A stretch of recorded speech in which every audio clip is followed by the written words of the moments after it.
Andaliwa na Hamza Fumo, tukiangazia wiki ya unyonyeshaji wa maziwa ya mama kwa mtoto ambako kitaifa kufanyika mkoani Kagera.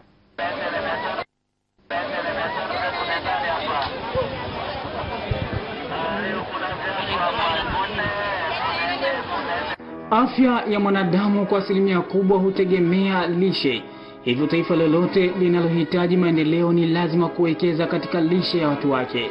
Kutokana na umuhimu huo wa lishe, wataalamu wa afya wakapendekeza uwekezaji uanze tangu pale tu mama anapopata ujauzito. Mwaka 1992 katika jiji la Innocenti huko nchini Italia, ilipitishwa azimio lililosisitiza umuhimu wa kulinda, kuimarisha na kuendeleza unyonyeshaji wa maziwa ya mama. Hivyo tarehe 1 hadi 7 ya mwezi wa 8 kila mwaka dunia huadhimisha wiki ya unyonyeshaji.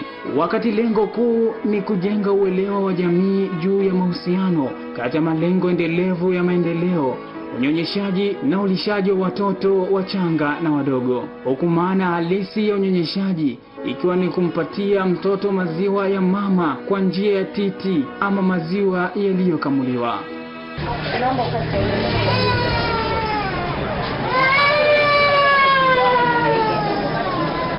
Huyu ni mama wa watoto mapacha aliyejifungua watoto wake wakiwa njiti. Kama mimi, watoto wangu walizaliwa njiti miezi 7. Nilazwa hospitali, lakini maziwa ya mama wameyanyonya. Hawajanyonya maziwa yako. Walipokuwa miezi 7, pale walizaliwa miezi 7 walilazwa wiki moja hospitali. Tulikuwa tunakamulia kwenye viglasi. Tunawapa, walikuwa hawezi kunyonya kitu, tunawapa hivyo hivyo. Mpaka ilipofika kipindi wakawa wanavuta wenyewe wananyonya. Takwimu zinaonyesha 98% ya kina mama nchini hunyonyesha watoto wao, lakini kutokana na umuhimu wa maziwa ya mama, zipo taratibu zinazopaswa kuzingatiwa. Dr. Ali yeye ni dokta wa watoto wadogo na kina mama katika zahanati ya Kambangwa. Kina mama watakuwa wanyonyesha watoto wao kuanzia wanapojifungua hadi kufikia umri wa miezi 6. Kwa maana kwamba kina mama wanatakiwa wanyonyeshe maziwa yao pekee, sababu maziwa ya mama pekee ndio maziwa bora ambayo yana virutubisho vyote, na mtoto kwa kunyonya maziwa ya mama pekee atakuwa na ukuaji mzuri na ataimarika afya yake. Ni dhahiri mchango wa mwanamke katika familia, ajira na uzalishaji kwa ujumla ni mkubwa.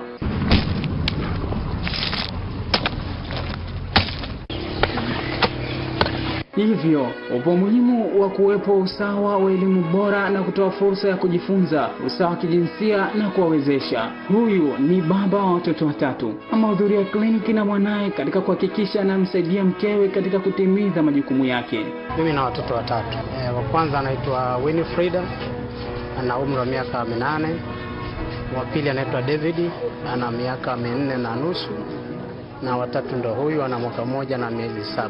Jaja naye nimekuja na mtoto kwa sababu mama ameenda kazini kutokana na majukumu yake.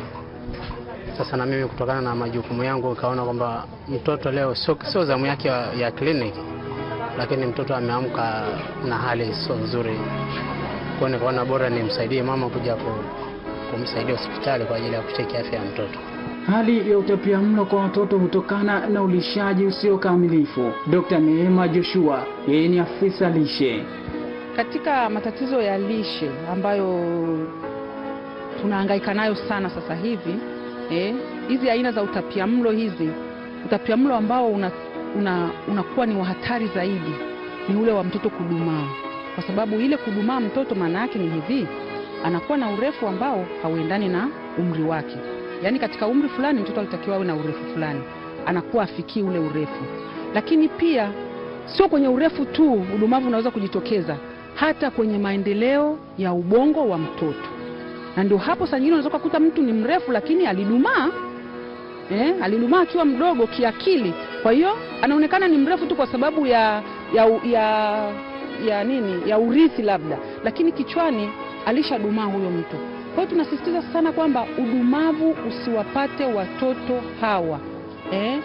Kwa sababu unapowapata watoto tunakuwa kwenye hatari ya kupata watu ambao Kwanza akili zao zifanyi kazi ile inavyostahili, kwa hiyo hata uwezo wa kufikiria hawawezi, uwezo wa kuamua vitu na kutolea maamuzi ambayo ni sahihi wanakuwa wanashindwa. Na maana yake ni kwamba hatuwezi kupata wataalamu pia. Dr. Sabas Kimboka, yeye ni mkurugenzi wa afya na lishe ya jamii, Taasisi ya Chakula na Lishe Tanzania, anaeleza maana halisi ya siku 1000 ili kuepukana na utapiamlo. Siku 1000 za mtoto zinajumuisha hizi zifuatazo. Miezi 9 ya kuwa tumboni kwa mama ni kama siku 270. Halafu mwaka wa kwanza maisha siku 365. Mwaka mwingine wa maisha siku 365. Ukijumlisha zinakuwa siku 1000. Kwa hiyo ni kuanzia mtoto anapokuwa tumboni hadi anapofikisha umri wa miaka 2. Tunaziita ni siku 1000 za mtoto.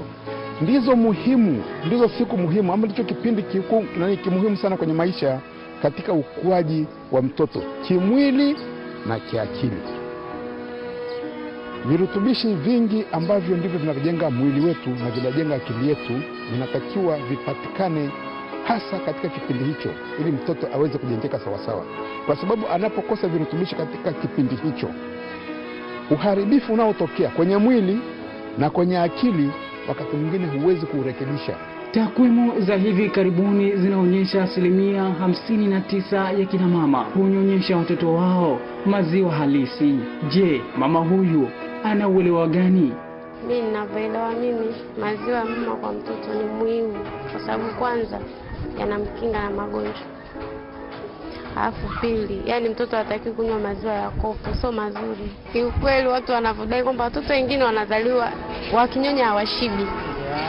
Hata amnyonyeshe yani kwamba anakuwa hashibi. Kwa hiyo ndio maana anabidi ampe labda uji. Ni kanuni zipi za unyonyeshaji zinapaswa kuzingatiwa? Dr. Sabas Kimboka anaeleza. Kwanza anapozaliwa tu lazima aanze kunyonyeshwa mara moja. Hakuna haja kumchelewesha. Hamna haja kumpangia ratiba, hamna haja kumchelewesha. Katika saa moja tangu alipozaliwa tayari mtoto ameshawekwa kwenye ziwa, anaanza kunyonya. Hilo la kwanza. Ya pili, mtoto anatakiwa anyonye muda wowote anapohitaji. Tunasema breastfeeding on demand. Akihitaji kwamba anataka kunyonya, anyonye. Kwa hiyo lazima tuangalie masuala ya kumweka mama na mtoto pamoja, chumba kimoja, kitanda kimoja, ili mtoto aweze kunyonya on demand. Mtoto aweze kunyonya anapohitaji. Kanuni hiyo lazima izingatiwe. 2% ya kina mama hawanyonyeshi watoto wao. 3% ya kina mama hunyonyesha kupitia chupa. Uhakika wa chakula na lishe nzuri ni haki ya msingi kwa watu wote na nguzo muhimu katika kujenga uchumi na maendeleo ya jamii kwa ujumla. Hamza Fumo, Mlimani TV, elimu kwanza. Asante.